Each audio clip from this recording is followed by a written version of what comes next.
some background on how your first year as president of the college has been. It's been a very busy, action-packed year, Alex. It's,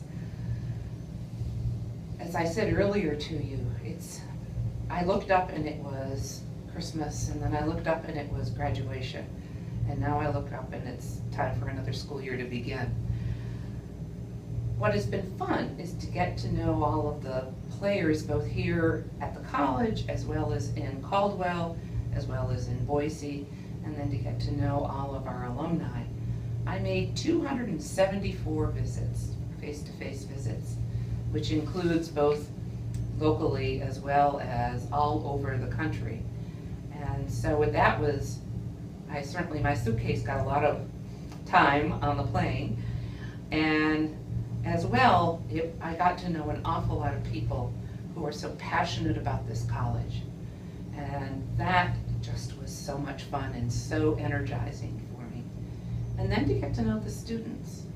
Indeed, perhaps the best time I got to know the students was on our trip to China with the choir, when I got to sit next to them on the tour bus. But whenever I ran into students, whether it was at that point or at a game or at a theater event, I was so impressed with the quality of our students, with their thoughtfulness, and just their general energy for C of I education. I understand you have some construction projects that are underway. Can you tell us about those? That's the exciting part about the end of last year and this year. We were incredibly fortunate to land one gift that will pay for the construction of a brand new library, state-of-the-art library. And the Cruz and Murray Library, named for Debbie Cruz and Murray, will be finished, we hope, by December of 17, January of 18 is when we're planning on moving in. It is to be state-of-the-art digitally. It will be, it will have books. People sometimes ask me, will the library have books? And the answer is, of course. But it will also be a real learning center. And what's been fun so far is to not only look at the beautiful architecture that is planned, and it's planned with an Idaho aesthetic. And that is to say, elegant, but with wood and natural earth tones that are just beautiful and calming and lots of light in. But perhaps even more important than all of that is the idea that we're going to equip it so that students can collaborate together, they can do high-intensive projects together, so that they can study if they want to all by themselves. But it will all be there for them. So we broke ground on that in late February, and now the hole got dug and the basement foundations have been laid, and now they're beginning the slow process of getting the foundation in place. We're told that by this December, they'll have a roof on it. They'll be doing lots of work inside, obviously. But everybody in Caldwell will be able to drive down Cleveland Boulevard and see it really is going to be a library. It just takes a long time for all of that shape to emerge. The second big project is one with our residence halls. And we have some beautiful historic buildings on campus. This one that we're sitting in, Sterry, where the administration is located, but then on either side of us is Voorhees Hall and Finney Hall, which were built very shortly after this one was built and have served us well, generally serving as residence halls. And they've been updated over the years, but they needed some real love and attention. So we are spending about $3.4 to $3.6 million per residence hall to completely renovate them for the 21st century and to keep their historic nature. We're also hoping, after that we'll pause and see if we have the enrollment necessary to build a third dormitory, a third residence hall that would be across campus. And that would be an 89-bed suite style. So that whole thing is $17 million.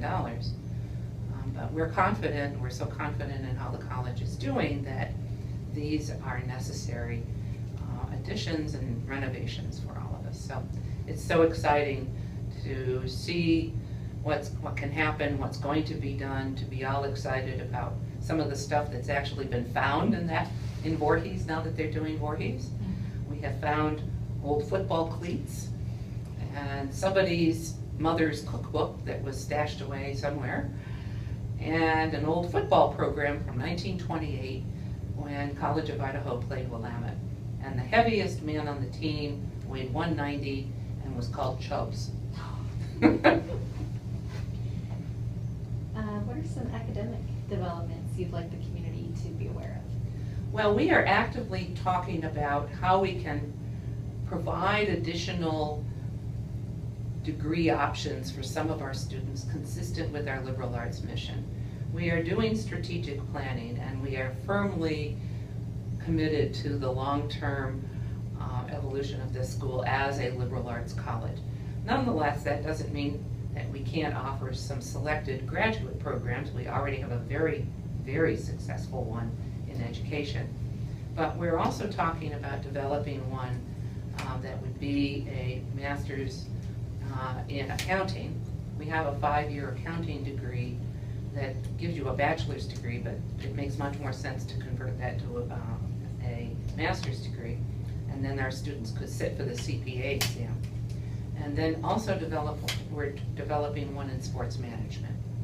So those two have come along so far. We're looking at other options as well as more fully developing some of our online options for summer courses, because we have the demand for it. Our students often want to take a course to catch up or to get ahead, and we feel we offer the best. And so if we're going to do online, it has to be a C of I online course, not just anybody's. So we're actively developing all of that, and excited about where we're going with all of these academic options. And what are some of your goals for this academic year? Well, one of them I've already alluded to, and that is our strategic planning initiative. Every college does strategic planning, and honestly, I got my start as an administrator being sort of caught up in my university's strategic planning exercises.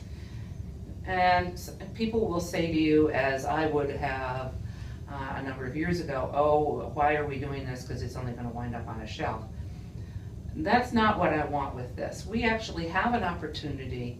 We're at a point, I think a pivotal point in the C of I's history, where we need to think, we need to be future-minded, we need to be planful about it, and good strategic planning actually involves thinking how you match resources along with your vision. So this last year I led the college, and everybody agreed on 5 values that the college holds as its 5 top values. And now we're in the midst, we've developed some vision statements that the community will take a look at, and I ratify something along either one of them. And then we'll begin fleshing out a real strategic planning document that I want to have done by graduation of 2017, which will then set a blueprint for where we want to go for the next 6 years. And it will include, I think, some ambitious goals. One of our trustees who are on the committee have said, if it's not scary, then it's not worth doing, which I would agree with. So we're going to set some optimistic goals for ourselves, for what we want. I would say the number one thing that everybody in this community, and I mean the college community, wants is to have us recognized as one of the top 5 liberal arts colleges in the Northwest. We think we're there, but we want that affirmation that everybody does recognize us instead of being this hidden gem. And I tell people we can't use the word hidden anymore. So that's my aim for this year. It's actually a big kind of goal that will then help set the pace for the next 5 to 6 years. Okay. Well, that's our time. Thank you for talking with me on that. Well, thank you. I really love collaborating also with the city of Caldwell. We're trying to work together to build a track, and we're hopeful that may be something we hope comes out of this next year as well. So there's lots of great stuff going on, so we're excited.